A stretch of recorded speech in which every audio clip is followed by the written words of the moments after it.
പാടശേഖരങ്ങളിലെ വെള്ളം പമ്പ് ചെയ്ത് നീക്കം ചെയ്യുന്നതിൽ കാലതാമസം നേരിട്ടതോടെ കുട്ടനാട്ടിലെ പല വീടുകളിലും വെള്ളം കയറുന്ന സ്ഥിതിയാണ്. രണ്ടാം കൃഷിക്കായി വിത്തെത്താൻ വൈകിയതാണ് നിലമൊരുക്കാൻ കർഷകർക്ക് തടസ്സമായത്. ഇതോടെ നിരവധി കുടുംബങ്ങളാണ് വെള്ളപ്പൊക്ക ഭീഷണിയിലായത്. 3 മാസമെങ്കിലും പമ്പിംഗ് നടത്തിയാലേ പ്രദേശത്തെ വെള്ളപ്പൊക്കം നിയന്ത്രിച്ചു നിർത്താൻ സാധിക്കൂ. പല പാടശേഖരങ്ങളിലും വെള്ളമുയർന്ന് സമീപത്തുള്ള വീടുകൾ വെള്ളത്തിലായി. കർഷകർക്ക് വിത്തുകൾ വിതരണം ചെയ്യുന്നതിൽ കൃഷിവകുപ്പ് വരുത്തിയ അലംഭാവമാണ് രണ്ടാം കൃഷി വൈകാൻ കാരണമായത്.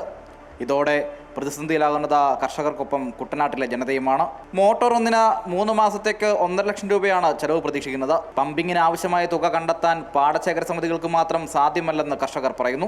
പമ്പിങ് നടത്തിയില്ലെന്നുണ്ടെങ്കിൽ ഇപ്പം നമുക്കറിയാം കുട്ടനാട്ടിൽ മെയ് മാസം തന്നെ വെള്ളപ്പൊക്കം ആയി കഴിഞ്ഞു. ഇപ്പം പിന്നെ ജൂൺ, ജൂലൈ, ആഗസ്റ്റ് ഇതെല്ലാമാണ് വെള്ളപ്പൊക്കത്തിൻ്റെ ഒരു സീസണാണ് ഉണ്ടാകുന്നത്. അപ്പോൾ അങ്ങനെ സാഹചര്യത്തിൽ നിയന്ത്രിതമായ നിലയിൽ പമ്പിങ് നടത്തി അഥവാ കൃഷി ഇറക്കിയില്ലെങ്കിൽ പോലും അങ്ങനെ നിലനിർത്തുന്നുണ്ടെങ്കിൽ ആൾക്കാർ വെള്ളത്തിൽ നിന്ന് കയറാൻ പറ്റാത്തൊരവസ്ഥയായി. അപ്പോൾ അതുകൊണ്ട് തന്നെ സർക്കാർ മുൻകൈ എടുത്തുകൊണ്ട് ഈ പഞ്ചായത്തുകളിൽ രണ്ടാം കൃഷിയുള്ള എല്ലാ മേഖലയിലും അടിയന്തരമായിട്ടും പമ്പിങ് നടത്തി വെള്ളം ക്രോപ്പെടുത്ത് നിർത്തിക്കൊണ്ട് ജനങ്ങളുടെ ജീവിതം രക്ഷിക്കേണ്ട ഉത്തരവാദിത്തമുണ്ട്. കർഷകന് വന്നിരിക്കുന്ന രണ്ടാം കൃഷി ചെയ്യാനുള്ള ഒരുക്കത്തിൽ നടത്തിയിരിക്കുന്ന നഷ്ടം അത് പരിഹരിക്കപ്പെടുന്നതിന് വേണ്ടിയും അതുപോലെ തന്നെ കർഷകർക്ക് കൊടുക്കാനുള്ള പമ്പിങ് സബ്സിഡി അത് കൊടുക്കുന്നില്ല എന്നുള്ളതാണ് അവരുടെ പ്രശ്നം. കാരണം 4 വർഷമായിട്ട് പമ്പിങ് സബ്സിഡി കൊടുത്തിട്ടില്ല. കോടിക്കണക്കിന് പമ്പിങ് സബ്സിഡി കൊടുക്കാൻ കിടക്കുകയാണ്. എങ്ങനെ പിന്നെ കർഷകർക്ക് അത് ചെയ്യാൻ പറ്റും?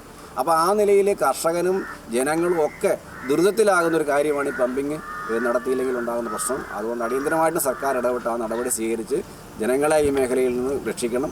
പാടശേഖരങ്ങളിൽ നിയന്ത്രിത പമ്പിംഗ് നടത്താൻ ജില്ലാ ദുരന്ത നിവാരണ വിഭാഗം പാടശേഖര സമിതികൾക്ക് കത്ത് നൽകും. പമ്പിംഗ് നടത്തുന്ന പാടശേഖരങ്ങൾക്ക് ചെലവാകുന്ന തുക ചെലവ് കണക്ക് ഹാജരാക്കുന്ന മുറയ്ക്ക് അനുവദിക്കുകയാണ് പതിവ്. എന്നാൽ 2019 മുതൽ പമ്പിംഗ് നടത്തിയ വകയിൽ 30 ലക്ഷം രൂപ ലഭിക്കാനുണ്ടെന്ന് പാടശേഖര സമിതി ഭാരവാഹികൾ പറയുന്നു. കുടിശ്ശിക ലഭ്യമാക്കാൻ യാതൊരു നടപടിയും സർക്കാരിന്റെ ഭാഗത്തുനിന്നുണ്ടായിട്ടില്ല എന്നതാണ് കർഷകരുടെ മറ്റൊരാക്ഷേപം. മഴ കനക്കുന്നതോടെ കൃഷി നടന്നില്ലെങ്കിലും അടിയന്തരമായി പമ്പിംഗ് നടത്തിയില്ലെങ്കിൽ വലിയ വെള്ളപ്പൊക്കത്തിനാകും കുട്ടനാട് സാക്ഷ്യം വഹിക്കേണ്ടി വരിക.